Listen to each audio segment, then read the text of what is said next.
Rais wa Marekani Donald Trump ameilaumu Iran kwa kile anachokiita kukataa kushiriki katika mazungumzo ya amani, akisema hatua hiyo inaongeza hatari ya kuongezeka kwa mvutano wa kijeshi katika eneo la Mashariki ya Kati.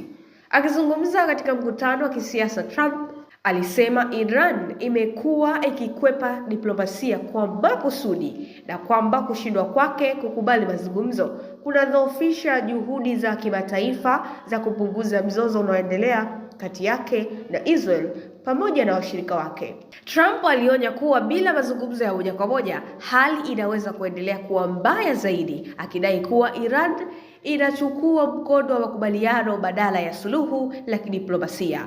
Kauli hiyo imekuja wakati kukiwa na ripoti za kuongezeka kwa maandalizi ya kijeshi katika pande zote mbili. Kwa upande wake, Iran imekuwa ikisisitiza kuwa haitashiriki mazungumzo yoyote na Marekani chini ya mazingira ya vitisho au mashambulizi, ikituhumu Washington kwa kuunga mkono hatua za kijeshi dhidi yake.